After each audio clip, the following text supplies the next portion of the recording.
ఓం శ్రీమాత్రే నమః. అందరికీ నమస్కారం. నా పేరు మురళీధర శర్మ. నేను హైదరాబాద్ మణికొండ పుప్పాలగూడ ప్రాంతంలో ఉన్నటువంటి గోల్డెన్ టెంపుల్ వద్ద నివాసం ఉంటుంటాను. ఈరోజు మనము 2025వ సంవత్సరంలో, అంటే ఈ క్యాలెండర్ మనకు జనవరి 1వ తారీఖు వస్తుంది కదా, ఈ సందర్భంగా 2025వ సంవత్సరంలో గోచార రీత్యా ఏ రాశి వారికి ఎలాంటి ఫలితాలు ఉంటాయి అంటే జనవరి నుంచి డిసెంబర్ వరకు సుమారుగా ఈ టైంలో వచ్చేటువంటి ఈ కాలానికి ఎలాంటి ఫలితాలు ఉంటాయి అనేది జాతకరీత్యా గోచార రీత్యా చెప్పే ప్రయత్నం చేస్తాను. సాధారణంగా మనము పంచాంగం చూసుకొని ఈ ఫలితాలను చెప్తూ ఉంటాం. అయితే ప్రస్తుతం ఉన్నటువంటి ఈ సమాజంలో పంచాంగం అంటే ఏమిటి, అది ఎలా చూసుకోవాలి, దానిలో ఫలితాలు ఎలా తెలుసుకోవాలి అనేటువంటిది ఈనాటి యువతకు తెలిసే అవకాశం బాగా తగ్గిపోయింది. వాళ్ళు క్యాలెండర్ మీద ఆధారపడి ఉంటున్నారు. కాబట్టి ఆ క్యాలెండర్ ఆధారంగా అంటే ఈ జనవరి నుంచి డిసెంబర్ వరకు ఎలాంటి ఫలితాలు ఉంటాయో చెప్పే ప్రయత్నం చేస్తాను. మనం ఈ జనవరి 1వ తారీఖును అంటే 1/1/2025 అనేటువంటి ఈ తారీఖును మనము మన హిందూ క్యాలెండర్ అంటే పంచాంగంతో సరిచూసినట్టయితే పుష్యమాసంలో పుష్యశుద్ధ విధియ నాడు బుధవారం నాడు ఈ 1వ తారీఖు వస్తుంది. అంటే పుష్యమాసంలో శుక్లపక్షంలో విధియ నాడు బుధవారం నాడు ఈ 1వ తారీఖు జనవరి 1వ తారీఖు వస్తుంది. ఆ రోజు ఉత్తరాషాఢ నక్షత్రం ఉంది. ఆ విధంగా ఆ తిథి నాడు వస్తుంది. ఈ 25 అనేటువంటి ఇది చూసినట్టయితే మనము క్రోధినామ సంవత్సరంలో కొంతకాలము, విశ్వావసునామ సంవత్సరంలో కొంతకాలము, 2 తెలుగు సంవత్సరాలతో కలుసుకొని ఉంటుంది. ఈ జనవరి 1వ తారీఖు నాడు, జనవరి 1, 2025 నాడు కాస్త గ్రహస్థితి ఏ విధంగా ఉందో కూడా మనం తెలుసుకునే ప్రయత్నం చేద్దాం. దానివల్ల మనకు అసలు మనం గోచారం ఎలా తెలుసుకోవాలనేది అర్థమవుతుంది. లగ్నము ధనుర్లగ్నములో ఆనాడు సూర్యోదయం అవుతోంది. అంటే రవి ధనుర్లగ్నంలో అగ్ని రాశిలో ఉంటున్నారు ఆయన. ఆ తర్వాత రవి చెప్పాను కదా, రవి కూడా ధనుస్సులోనే ఉన్నాడు. చంద్రుడు మకర లగ్నంలో ఉన్నాడు. కుజుడు వక్రస్థితిలో కర్కాటక రాశిలో ఉన్నాడు. బుధుడు వృశ్చిక రాశిలో, గురువు వృషభ రాశిలో, శుక్రుడు కుంభరాశిలో, శని కూడా కుంభరాశిలోనే స్వక్షేత్రంలో ఉన్నాడు. రాహువు మీనరాశిలో, అలాగే కేతువు కన్యారాశిలో ఉన్నాడు. ఈ విధంగా 2025 జనవరి 1 నాడు గ్రహస్థితి ఉంటుంది. సూర్యోదయం అవుతున్నటువంటిది ధనుర్లగ్నంలో అవుతుంది. ధనుర్లగ్నము శుభలగ్నము కాబట్టి 2025 సంవత్సరం కూడా శుభంగా ఉంటుందని ఆశిద్దాము.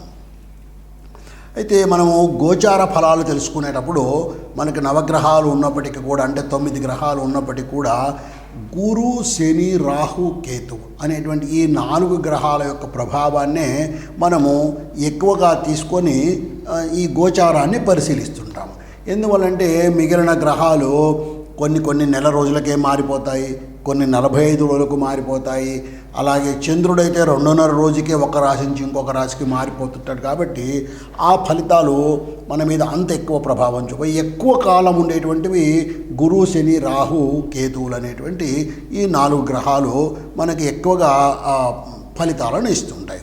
ఇప్పుడు అలాగే గురువు అనేటువంటి ఈ గ్రహము 2, 5, 7, 9, 11 స్థానాల్లో ఉన్నప్పుడు శుభ ఫలితాలను ఇస్తాడు. అలాగే శని 3, 6, 11 స్థానాల్లో ఉన్నప్పుడు శుభ ఫలితాన్ని ఇస్తాడు.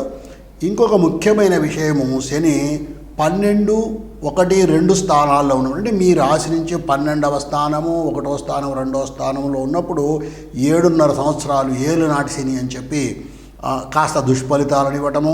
అలాగే 4వ ఇంట్లో ఉన్నప్పుడు అర్ధాష్టమ శని అని చెప్పి దుష్ఫలితాలను ఇవ్వటము. 8వ ఇంట్లో ఉన్నప్పుడు అష్టమ శని అనే దుష్ఫలితాలను ఇవ్వటము. అంటే మనకు ఉన్నటువంటి ఈ 12 స్థానాల్లో కేవలం 3, 6, 11 స్థానాల్లో ఉన్నప్పుడు మాత్రమే శని శుభ ఫలితాలను ఇస్తుంటాడు.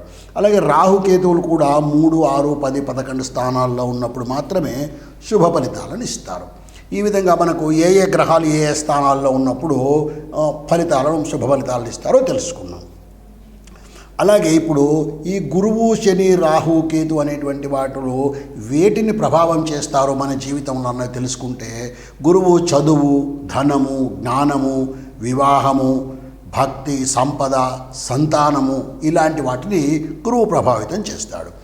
అలాగే శని న్యాయము, అన్యాయము, పనిచేసే లక్షణము, మానసికమైనటువంటి ఒత్తిడి, కర్మఫలము, ఆరోగ్యము, ఆయుష్ అనేటువంటి వాటిని శని ప్రభావం చేస్తాడు. ఇక రాహును మనం పరిశీలించినట్టయితే మనకు భ్రమలు కల్పించడము, మానసికమైనటువంటి ఒత్తిడిని కల్పించడము, ఇలాంటివి మన ఆరోగ్యాల మీద, ప్రత్యేకించి మానసిక ఆరోగ్యం మీద ఎక్కువ ప్రభావాన్ని రాహువు చేస్తుంటాడు.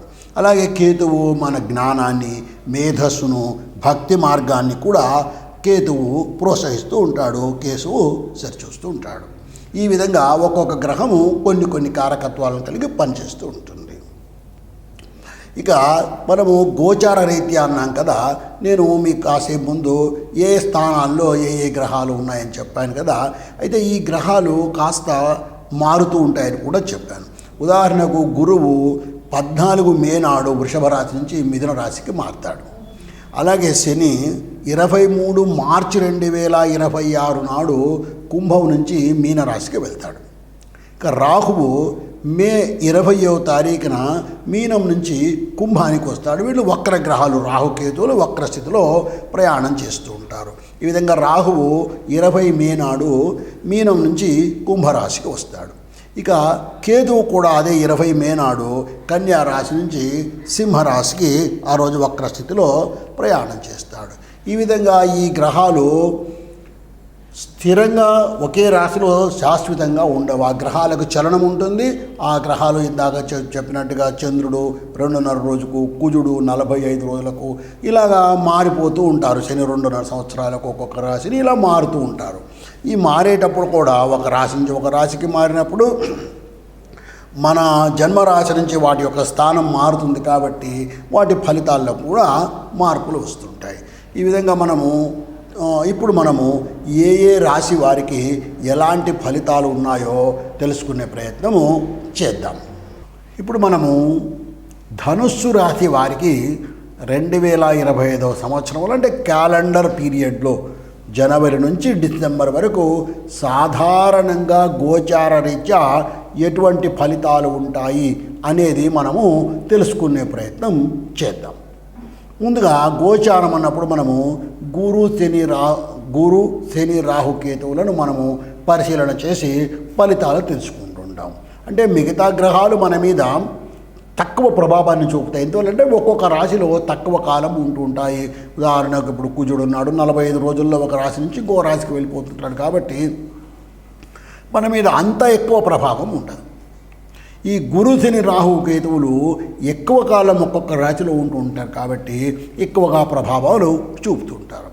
ఈ ధనుస్సు రాశి వారికి ఈ గురు శని రాహు కేతువుల ప్రభావం ఎలా ఉందో చూద్దాం. గురువు వృషభ రాశిలో ఉన్నాడు. ధనుస్సు రాశి వారికి అది 6వ ఇల్లు, షష్ఠ స్థానము, శత్రురోగ రుణ స్థానము, ఆరోగ్య స్థానం. ఇటువంటి ఈ స్థానములో గురువు ఉండడం వల్ల కాస్త 6వ స్థానంలో శుభగ్రహం కాబట్టి శుభ ఫలితాలను ఇవ్వలేడు. అది వృషభంలో ఉండడం వల్ల షష్ఠ స్థానంలో కాస్త ఆరోగ్యం మీద ప్రభావం చూపించడము, కాస్త కోర్టు వివాదాలు ఏవైనా సృష్టించడము, వ్యాపారాల్లో వివాదాలు కలగడం, ఎందుకంటే శత్రుస్థానంలో ఉన్నాడు ఆయన, అందువల్ల ఇలాంటి ఫలితాలను ఇచ్చే అవకాశము ఉంటుంది. ఇటువంటి గురువు 14 మే 2025 నాడు ఆ 6వ ఇంటి నుంచి మిథున రాశికి, అంటే వృషభం నుంచి మిథున రాశికి 7వ ఇంటికి వస్తున్నాడు. 7వ ఇల్లు వివాహ స్థానము, భార్యాభర్తలకు సంబంధించినటువంటి స్థానము, తర్వాత పార్ట్నర్షిప్ వ్యాపారాలకు సంబంధించినటువంటి స్థానం. అటువంటి చోట ఈ సప్తమ స్థానానికి ఈ గురువు రావడం వలన, అంటే మిథున రాశికి రావడం వలన కాస్త శుభ ఫలితాలను ఇవ్వడం మొదలు పెడతాడు. ఏదైనా వివాహ ప్రయత్నాలు చేస్తూ ఉంటే నెరవేరే అవకాశం ఉంటుంది మే తర్వాత. అలాగే వ్యాపార సంబంధాలు కూడా మెరుగుపడే అవకాశం ఉంది. ఏదైనా కొత్త వ్యాపారాలు ప్రయత్నం చేయాలనుకున్నా కూడా ఈ ధనుస్సు రాశి వాళ్ళు ఈ గురువు యొక్క ప్రభావంతో ఆ కొత్త వ్యాపారాలు కూడా మే నెల నుంచి ప్రారంభం చేసుకునే అవకాశం ఉంటుంది. ఇక శని యొక్క ప్రభావం ఎలా ఉంది? శని కుంభరాశిలో ఉన్నాడు, అంటే ధనుస్సు వాళ్లకు ధనుస్సు మకరం కుంభం 3వ ఇంట్లో ఉన్నాడు శని. దీనివల్ల శని స్వక్షేత్రంలో కుంభంలో ఉన్నాడు. తోబుట్టువులతో సహోదరులతో ఇబ్బందులు కలిగి, అంటే అన్నదమ్ములతో కాస్త ఇబ్బందులు పెరిగే అవకాశం ఉంటుంది. అలాగే అన్ప్లాన్డ్ ట్రావెల్స్, అంటే అనాలోచితమైనటువంటి అకస్మాత్తుగా ప్రయాణాలు చేయవలసినటువంటి పరిస్థితి కూడా ఏర్పడి దీనివల్ల కూడా కాస్త ఇబ్బందులు ఏర్పడుతూ ఉంటాయి. ఇటువంటి ఈ శని 29 మార్చి 2025 నాడు కుంభరాశి నుంచి మీనరాశికి 4వ ఇంటికి వస్తున్నాడు. ఈ 4వ ఇంటికి శని రావడం వల్ల కాస్త ఉద్యోగాల్లో అస్థిరత ఏర్పడడం, తల్లిదండ్రుల వలన కూడా కాస్త ఆర్థిక సమస్యలు రావడము, తల్లి ఆరోగ్యంలో ఆందోళన కలగడం లాంటివి కూడా జరిగే అవకాశం ఉంది. కాబట్టి ధనుసు రాశి వాళ్ళు కాస్త మార్చి 2025 నుంచి కాస్త తల్లిదండ్రుల మీద కాస్త ఎక్కువగా దృష్టి పెట్టి వారికి ఏదైనా ఆరోగ్య సమస్యలు వస్తే వాటిని పరిష్కారం చేయడానికి ప్రయత్నం చేయడము మంచిది. ముఖ్యంగా ఈ శివార్చన చేయడము, ఇందాక నేను చెప్పినట్టుగా అమ్మవారి పూజ చేసుకోవడము, లలితా నామాన్ని నిరంతరము జపం చేసుకోవడము, లేదా శివ పంచాక్షరి నామాన్ని నిరంతరము జపం చేయటము, లేదా ప్రతిరోజు శివ సహస్రనామం చదువుకోవటము, ఇలాంటి పనులు చేయటం వల్ల ఈ శని యొక్క ప్రభావాన్ని కాస్త మనము తగ్గించే అవకాశం ఉంటుంది. ఇక రాహువు మరొక ముఖ్యమైనటువంటి గ్రహం. ఈ రాహువు మీనరాశిలో ఉన్నాడు. మీనరాశి అంటే 4వ ఇల్లు. ఈ 4వ ఇంటిలో ఈ రాహువు తీవ్ర గ్రహము, కాస్త మనసుపై ఒత్తిడిని పెంచేటువంటి గ్రహము. ఈ 4వ ఇంట ఉండడం వల్ల, స్థిర ఆస్తి స్థానంలో ఉండడం వల్ల కాస్త ఆస్తి తగాదాలు ఏర్పడము, తల్లిదండ్రులతో ఇబ్బందులు కలగడము, లేదా కుటుంబంలో ఇబ్బందులు కలగడము, ఇలాంటివన్నీ కూడా జరిగేటువంటి అవకాశము ఈ రాహువు యొక్క ప్రభావం వల్ల ఉంటుంది. ఇట్లాంటి రాహువు ఫిబ్రవరి 20, 2025 నాడు మీనం నుంచి కుంభరాశికి 3వ ఇంటికి వస్తున్నాడు. ఇది సోదర స్థానము. అంటే ఇక్కడ ఏమవుతోంది, ఇప్పుడు మనకు ఈ తృతీయంలోకి రావడం వలన సోదరుల మధ్య అనవసరమైనటువంటి కలహాలు రావడము, అపోహలు ఏర్పడము, దీని వలన ఇబ్బందులు కలగడము జరిగే అవకాశం ఉంటుంది. కాబట్టి తప్పకుండా ఈ ధనుస్సు రాశి వాళ్ళు ఫిబ్రవరి 25 తర్వాత రాహువుకు సంబంధించినటువంటి పరిష్కారాలు, రాహు యొక్క స్తోత్రం నేర్చుకొని అది చదువుకోవటం ప్రతిరోజు, లేదా రాహు మూల మంత్రాన్ని జపం చేయటము, ఇలాంటివి చేయటం వలన రాహు యొక్క ప్రభావాన్ని తగ్గించుకోవచ్చు. తరువాత మరొక ముఖ్యమైనటువంటి గ్రహము కేతువు. కేతువు కన్యారాశిలో ఉన్నాడు. కన్యారాశి 10వ స్థానం, అంటే వృత్తి ఉద్యోగ స్థానం, రాజ్యస్థానం. ఇక్కడ మనకేమవుతుంది, దీనివల్ల ఈ కేతు యొక్క ప్రభావంలో వృత్తిలో అనిశ్చిత, తర్వాత బాధ్యతలు పెరగడము, తర్వాత అంటే లేనిపోని అధికారులతో చీకాకులు ఏర్పడము, ఇలాంటివన్నీ కూడా జరిగే అవకాశం ఉంది. ఇటువంటి కేతువు ఫిబ్రవరి 20వ తారీఖు నాడు 2025 నాడు కన్యరాశి నుంచి సింహరాశికి, అంటే 9వ ఇంటికి, వక్ర గ్రహాలు కదా ఇవి, వక్ర స్థితిలో ప్రయాణం చేసే గ్రహాలు కాబట్టి 9వ ఇంటికి వస్తున్నాడు. 9వ ఇంటికి రావడం వల్ల భాగ్యస్థానంలోకి వస్తున్నాడు. కాస్త వృత్తిలో కాస్త అవకాశాలు పెరగడం, అప్పటి వరకు ఉన్న ఇబ్బందులు తొలగిపోవడం, అనిశ్చితి తొలగిపోవడము, ఆర్థిక విషయాల్లో కాస్త ఇబ్బందులు ఏర్పడినా కూడా ఈ వృత్తిలో ఉన్నటువంటి ఈ ఇబ్బందులు తొలగిపోవడం వల్ల కాస్త జీవితం సుఖమయంగానే ఉంటుంది అని చెప్పుకోవచ్చు. ఇప్పుడు మనము ఈ ధనుసు రాశి వారికి మొత్తం మీద మనము పరిశీలన చేసినట్టయితే కాస్త శని ప్రభావము ఎక్కువగా ఉంటుంది, రాహుకేతువుల యొక్క ప్రభావం అంత ఎక్కువగా లేదు. గురువు శుభగ్రహంగానే ఉన్నాడు కాబట్టి శనికి తగిన పరిష్కారాలు చేసుకుంటే కనుక ఈ ధనుస్సు రాశి వాళ్ళకి 2025 సంవత్సరము సుఖమయంగా ఉంటుంది అని చెప్పవచ్చు. ఓం శ్రీమాత్రే నమః.